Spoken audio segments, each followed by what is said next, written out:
Now for the Now for the fuckery.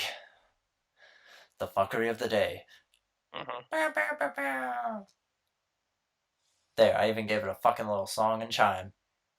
Alright, so we're gonna. You need a little thing to go across the screen. The screen, Mike's fuckery of the day. Yeah. Breaking fuckery. Anyways, um, so GameStop has had a program or referred to the way they do business as the circle of life for a long period of time. You go and you buy a game from GameStop. When you do, you play your game. When you're done with it, you turn it in. You use the credit to buy a new game, and then you repeat that cycle over and over again. At least that's their theory. But the kink in their theory now is um, digital games. So digital games are fucking their day up. You know what I mean? Because you can't legally we haven't figured out they haven't figured out a way to be able to transfer your licenses because when you buy a game you don't own the game, you just own a license of the game to play it. It's like when you buy an album. Um, so GameStop has the Circle of Life, but now it's a new initiative to sell more pre-owned content, games, consoles, merchandise, that kind of stuff. So I'm gonna read from this Kotaku article a little bit. I'm not gonna read the whole thing. Um, if you want to read it, I'll leave it in the description. Yeah, and we're both gonna give our opinions on this. We both have Yeah. some pretty strong opinions on this. So this is from the second paragraph. I'm gonna just quote him. Jason Schreier. The program called the Circle of Life gives each GameStop store different percentage quotas for 1. Pre-orders, 2. Reward card subscriptions, 3. Used game sales, and 4. Game trade-ins. Each of these quotas is based on the store's total transactions. Pre-orders and reward card subscriptions are based on the number of transactions, while used game sales and trade-ins are based on the total dollar value of transactions. If the store's quota for used game sales is 30%, the store sells $1,000 worth of merchandise. GameStop expects at least 30% of that merchandise to be pre-owned. So the example he has here is if someone walks into GameStop and picks up a copy of Yakuza 0 without pre-ordering a game. So 2, subscribing for a new rewards card. 3, buying a used game. Or 4, trading in some games that pay for it. The transaction knocks down the percentages. And these percentages aren't store-wise. The percentages are specific to each employee. They're You not. need to have a balance of Yeah, them essentially. yeah. They want each employee to be tracked and each employee to be either actually. And the fucked up part of this is they want them to be reprimanded if their numbers are too low, which is how it works mostly in sales. But this is retail. This is different. You know what I mean? It's different if you're a car salesman and you don't sell the number of cars you're supposed to in a month. But these are games and these are people that aren't qualified for sales, generally speaking, in terms of moving massive amounts of units. You know what I mean? And very rarely do people, I assume, when it comes to people walking into GameStop, the people they only have to talk into buying stuff is mothers, grandmas, casual gamers, that kind of stuff. People who don't know what they're looking for. The people that know what they come Exactly. in for are going to buy what they come in for. So this is specifically to target those people because without those people, GameStop wouldn't even exist anymore because most hardcore gamers buy digitally now because the game's loaded, the update's downloaded, and you can play it at midnight instead of picking it up at midnight, driving home, putting the disc in, downloading the And then update. waiting for like 2 or 3 hours Yeah, for it to download. so everything's just done. So and then for physical copies, Amazon and Walmart are kind of kicking their fucking teeth in because Amazon has the 20% off free day shipping with Prime. It comes out on the release date. You don't get it at midnight, at least in most cities, not yet. Amazon, by the way, is working on a way for you to get midnight releases of games through the drones, which is cool. Which is cool. Um, but anyways, I'm gonna read a little bit more of this just to talk about where this leads with GameStop staff along with their relationship to the public. So let me just find it here. I'm sorry. Okay.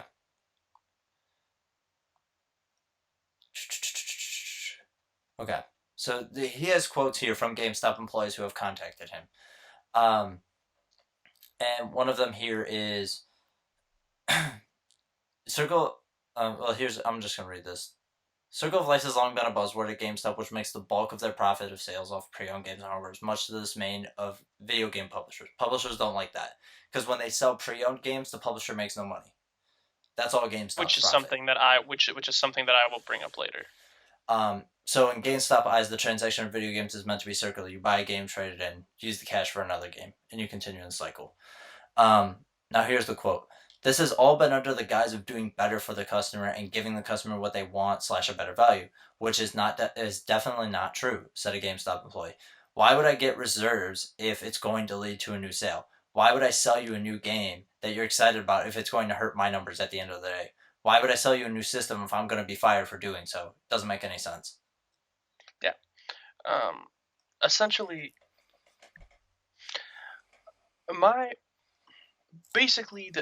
I don't think Mike talked about the title of this article,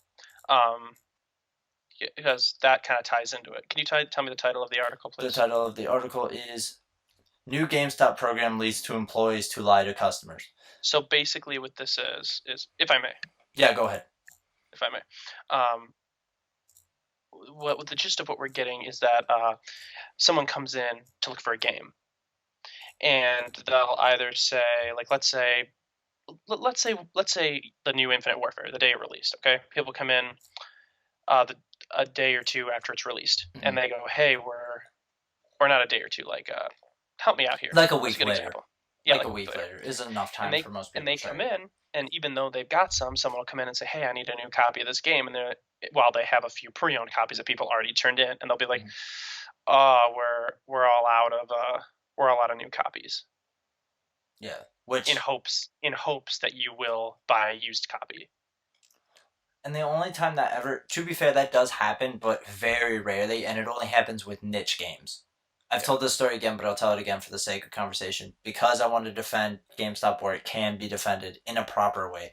This program can go fuck itself as far as I'm concerned. But I went and picked up the 3DS Dragon Ball Z game, Dragon Ball Fusions, when it came out. On release day, Bandai Namco only sent them 2 copies. So sometimes it is based on, how many a store can get and how many they get sent. But for big AAA blockbuster games like that, that's not going to be an issue. One of the examples they used is Ubisoft has Watch Dogs 2 on sale right now for, what, 30 or 40 bucks, I think? 30 bucks, I think. Brand new. $30. But GameStop's selling it pre-owned for $54.99. Why? Why are they selling it that high? Yeah. I don't know. Why is a used game more expensive than its new counterpart? Don't know. Because it went on sale. It wasn't on sale, but now it is. You know what I mean? Okay. But the pre-owned isn't getting knocked down for the sale. Only the new version of the game is. So this person was like, I had to tell somebody we don't have any Watch Dogs 2 new copies, and the person walked out the door because they didn't want to buy the $55 pre-owned one. Which means, understandably so, they went somewhere else and spent their money somewhere else. Which proves my point about this policy. No. Here's my first theory when it comes to lying. Okay, and this is really smart on corporate's part. Okay, Mike, and Justin earlier today, our friend Justin, we were in a 3-way text conversation for like almost an hour. Yeah. Talking about how we felt about this.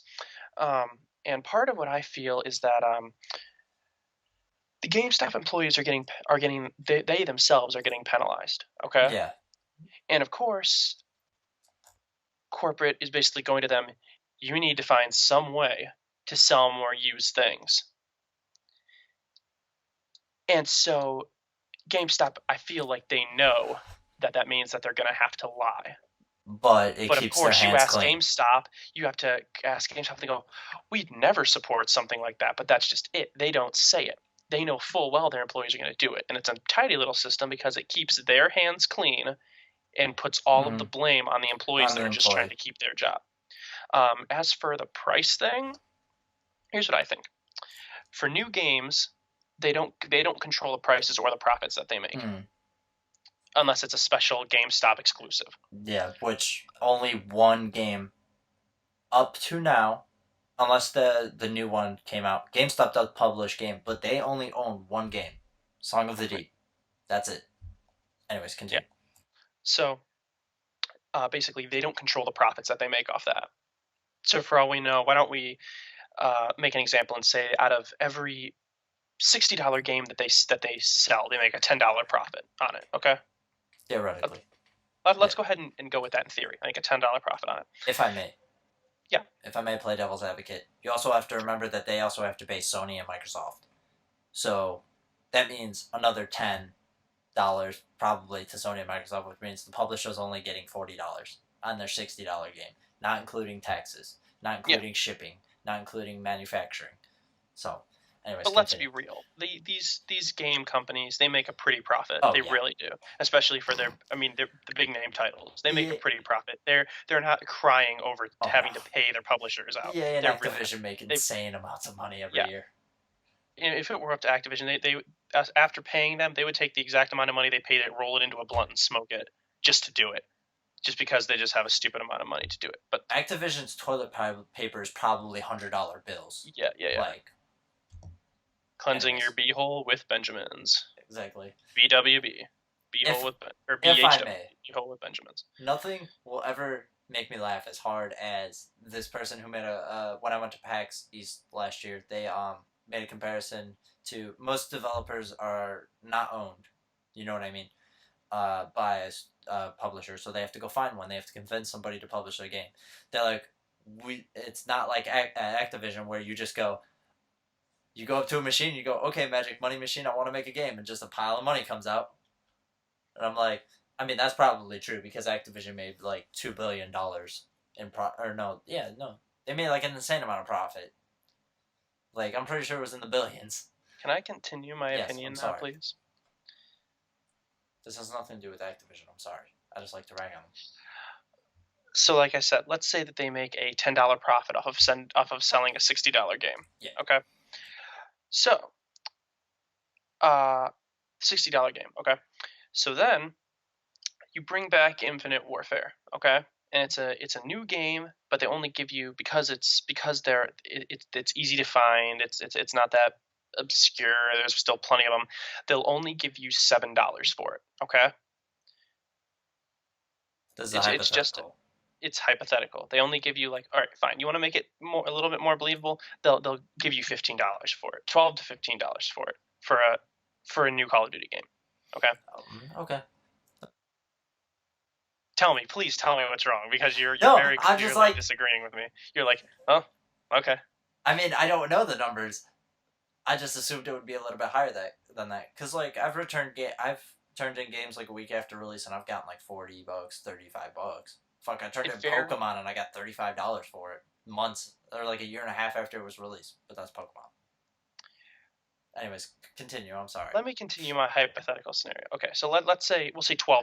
Okay, they give you $12 for it because there's a whole bunch of them. Because every say it was a huge, it was just a flop. Just like with they'll only give you what is it? I think they'll only give you $3 for No Man's Sky. Yeah, they will. Because they just have so many of them. But okay, so they give you $12 to buy your copy of Infinite Warfare from you, and then they put it on their shelf discounted for $35 as opposed to the $60. And then you come in there and you go, okay, I want to get this. I'll buy this pre-owned copy of it instead of the new copy because it's cheaper. But GameStop makes all of that profit. 35 Yes. minus 12, that's 27.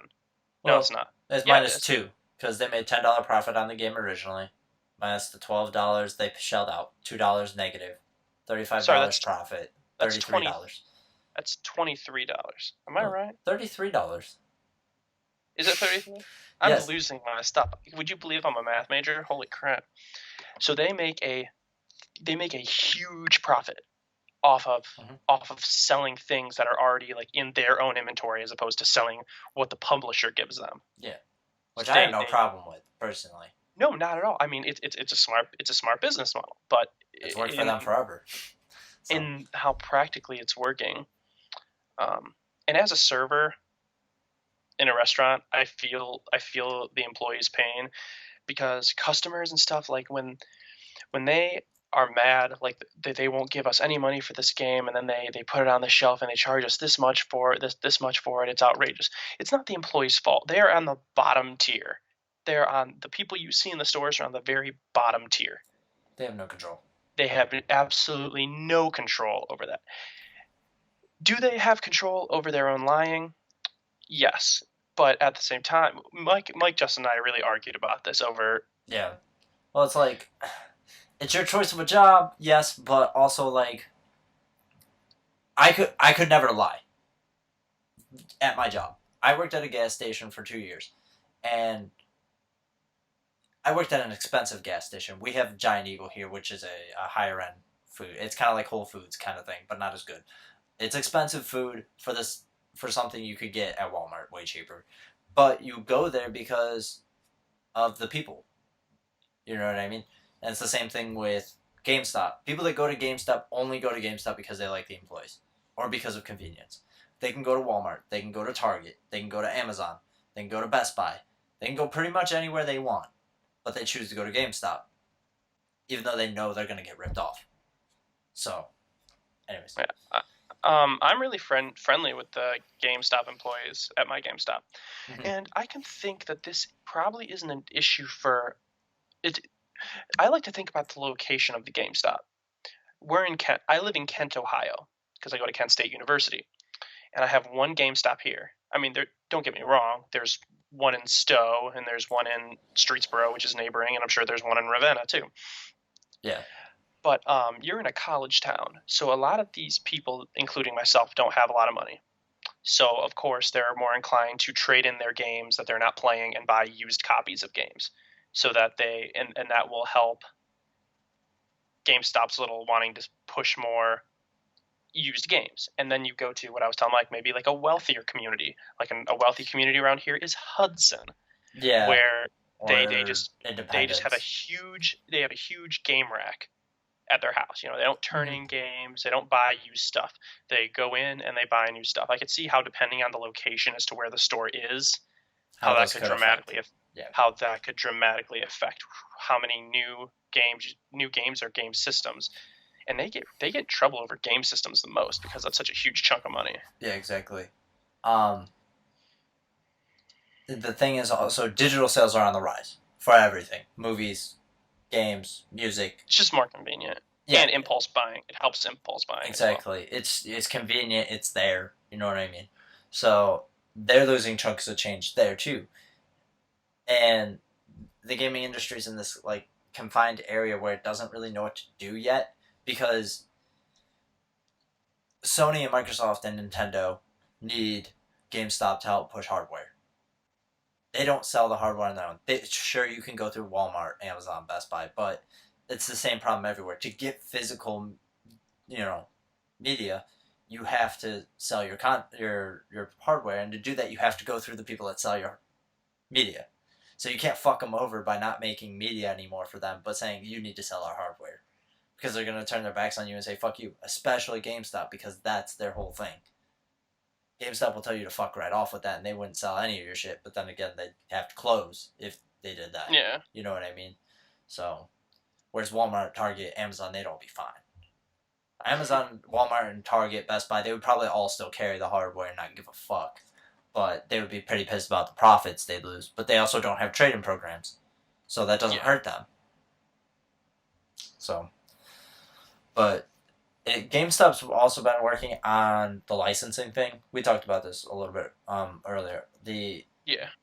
GameStop has wanted for a long time to be able to figure out a way with Sony and Microsoft to be able to buy the licenses from their stores to resell digital games because they know it's coming, and they need to figure out a way to combat that. That's also why they're publishing their own games now. Um, so the thing is that they're waning a bit and they're trying to figure out how to survive in a world that's changing around them and going to completely destroy their business. Yeah. So I also understand where they're coming from with that, but it's also like if you're waning, why would you fuck over the only way to save yourself? You know what I mean? You're waning. You need people to come in and buy your shit. But you don't do that by lying to them. You don't do that by telling your employees, if you don't hit these numbers, we're firing you. And I had an argument with somebody in Fanboys of Gaming about this because he claimed he worked at a GameStop store as a manager for a long time and that this issue was store based. He said Circle Life's been around for a long time. I'm like, I understand that, but this is a company wide issue now. Yeah. The policy, at least stated here, and from what I've been able to read and understand, is that this will be going forward for everyone. And sure, it can only really be enforced at a ground level, because nobody at GameStop's headquarters is going to sit there and go through every single employee's file and see their marks for every single week, every single month. They're not going to do that. They're going to leave that to the store manager. So it ultimately is down to the store manager whether or not they want to enforce that. But that also falls on their head because if they don't do their job, they get fired. So Yeah. Well, we've been on this topic for a while. We've been on this topic for a little while, so we're gonna go ahead and leave this topic. To be fair, I also I'm gonna crop this out as its own thing. So if you want to watch this, it'll be its own thing. That way you don't have to wade through the rest of the news. You'll be able to watch the news normally and this separately if you wish. Yeah. So, just be wary of GameStop and their treacherous money saving ways. Not money saving. It's making it sound money something ways. Beware. Just beware of the GameStops. So we're gonna go ahead and move on to Flash News. Can I ask one more favor? And then I'll stop because I'm gonna have to cut this anyways. I want to read one last little tidbit. This is an article from 2011 about GameStop's Circle of Life. Okay. This is based off of the Grapevine store. I gotta find the name. His name is Blaine Writings, GameStop's director of pre-owned merchandise at the time. And he said, here at GameStop, we have what we like to call the Circle of Life. And we call it the Circle of Life because customers trade their games and purchase new, and then they finish and bring them back when they're done. He goes, by doing this, the benefits are twofold. It puts purchasing credit in the hands of customers who are trading their games to the tune of $520 million in 2010. And it's also by the means in which we gather our pre-owned inventory that we have here in the store that it's appealing to our budget-conscious shoppers. I just wanted to put this here because they have been doing it for a long time. They've been referring to it as that for a long time, but it is a shift in the policy. So, okay. I just have that there for clarification because this argument I had with somebody earlier, or the debate I had earlier, sparked this. Anyways, goodbye on this topic. Yes. We're going to swap back over so I can choppily finish PAF. Allow Flash me one News. second. Bye on this one.